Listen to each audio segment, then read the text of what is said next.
Leaked audio of Ted Cruz talking about Donald Trump's weaknesses at a New York City fundraiser raised some eyebrows recently, and now Politico has obtained another recording from that event in which Cruz contradicts an earlier statement when he was talking to someone who tells the senator he supports same-sex marriage. Let's check it out.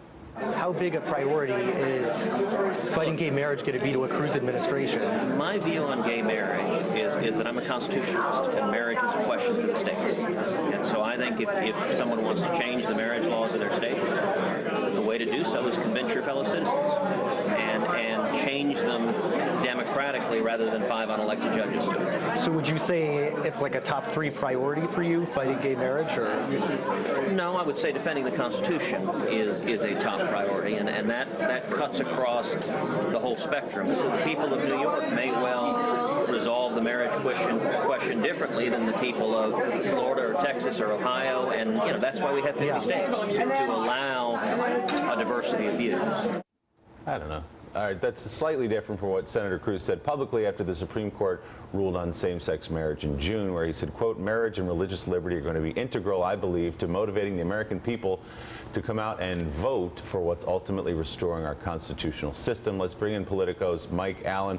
Mike, as we listen to this, I think we all shrugged a little bit. I think he was just talking broadly there about defending the Constitution, which is something he said consistently. Do you see a problem here? Yeah, well, what's fascinating about this is we're used to hearing the red meat Ted Cruz, the Ted Cruz that is swelling crowds all over the country. We're seeing through the South right now, the last day of his Cruz Country Christmas tour, and people like in his crowds the high decibel Cruz. What we're hearing here is him navigating a very different crowd. So this is a fundraiser in Midtown Manhattan at the Sullivan and Cromwell law firm, and someone there who says, I'm against your view on gay marriage. It's the one place we differ. Is it a top 3 priority for you? And Senator Cruz says no, and then gives what he's always said about referring it to the states. So we see the senator navigating a crowd that's not entirely friendly in a very different tone volume than we're used to seeing on the stump. Do his opponents think that they've got something they're going to be using over the next month?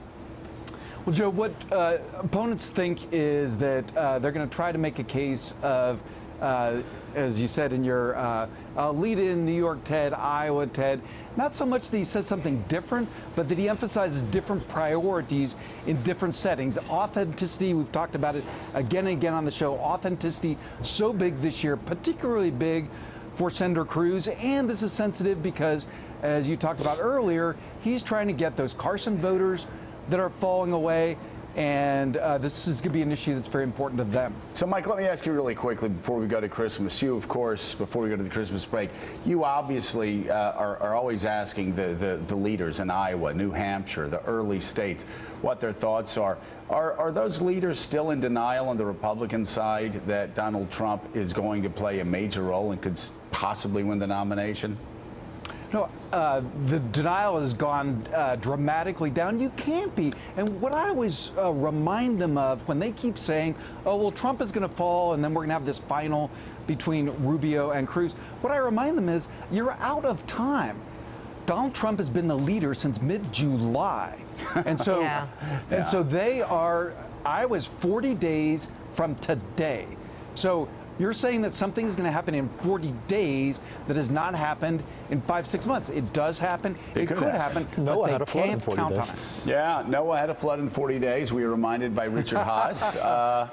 That was an act of God. I don't know that the Republican establishment is going to be so fortunate. All right, Mike Allen, thank you so much. Thank you. Merry Christmas. Thanks for a great year. Merry Christmas. We will see you after. Happy New Year.